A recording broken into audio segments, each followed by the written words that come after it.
খাবো কি দিয়ে? কেন, সবজি, মাছ, করলা ভাজি এগুলো দিয়ে খা।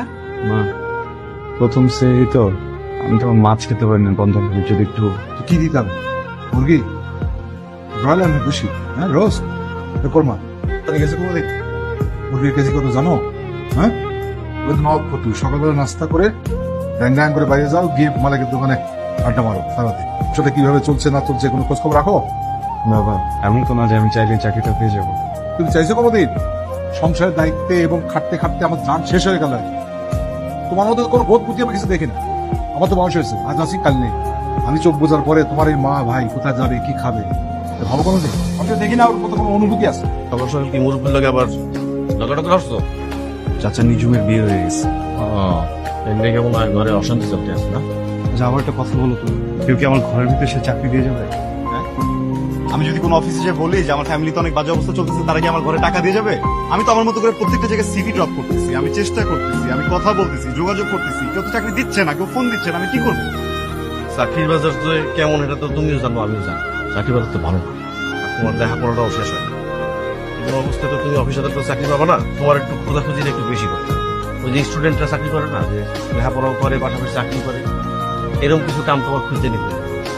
জানি কষ্টের, কিছু তো করার নাই, কারণ তোমার ঘরের যে অবস্থা এটা তো আমি জানি। কারণ তোমার চাকরি একটা ফরজ হয়ে গেছে, তোমার একটা চাকরি বাকরি দরকার। চেষ্টা করতেছি। ঠিক আছে, আজকে যাবো কয়েকদিন। সালাম আলাইকুম ভাই, আমি আসলে জব খুঁজতেছি। আপনাদের এখানে কি না? ঠিক আছে, সিভি রাখবেন আমার।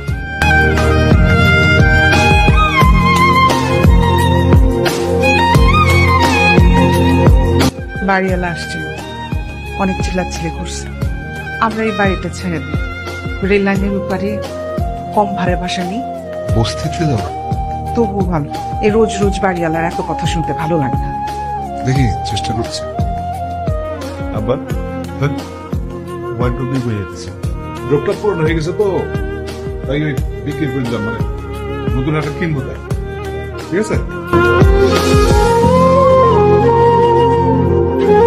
আসসালামু আলাইকুম। ওয়ালাইকুম আসসালাম। বলুন, আপনার জন্য কি করতে পারি? আসলে একটা জব খুঁজতেছি, আপনাদের এখানে কি সুযোগ পাবো? তো আপনাদের জেনারেশন একটা সমস্যা, হঠাৎ করে দরজা খুলে ভিতরে এসে একটা সিভি দিয়েই বলেন যে জব পাওয়া যাবে কিনা। এইভাবে তো জব পাওয়া যায় না। আপনি আমাদের সার্কুলার দেখবেন, যখন সার্কুলার থাকে তখন আপনি আমার কাছে আসেন। প্রাইভেট জব এগুলোতে চাকরি করতে হলে একটা রেফারেন্স লাগে। আমার কাছে আসেন, আমি প্রয়োজনে নিজেই মাধ্যম হয়ে আপনার কাছে রেফারেন্স দিই, এবং আপনি আমার সর্বোচ্চটা দিয়ে চেষ্টা করবো যাতে আপনার চাকরিটা হয়। কই ছিল, কই থাকো সারাদিন? এই তো এদিকে। তুমি আবার বলো তো, তুমি কি চাকরি বাকরির চেষ্টা কিছু করতেছো নাকি? চেষ্টা তো করতেছি, হচ্ছে না। তাহলে ছাত্রটা তো পড়াইলে পারো, টিউশনটা করলে পারো, টিউশনটা পারবে না। কি যে করো, লেখাপড়াটাও বোধহয় ঠিক মতো করো না। চাকরি বাকরি নাই, লেখাপড়া ঠিক মতো, তুই কি যে হবো, তুমি না হবা আম গাছ, না হবা গাব গাছ।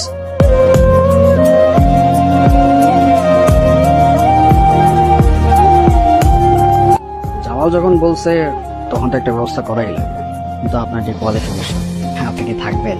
ভাই আমি সরি স্যার, আমি থাকবো। একটা জবের খুবই দরকার। আপনি একবার একটু হেল্প করেন, আমার মনে হয় আপনি রিগ্রেট করবেন না। আমাদের তো জুনিয়র সেলস এক্সিকিউটিভ দরকার, আপনি কি কাজটা করবেন? হ্যাঁ, আমি শুধু পারবো না, আমার মনে হয় আমি খুব ডেডিকেটেডলি কাজটা করবো। ভাই ছেলেটা খুব ভালো, দেখতেও স্মার্ট, আমার মনে হয় নিয়ে নিলে ভালো হবে। বেতন কত? আপাতত 10,500 দিয়ে আছে। অফিস কোথায়?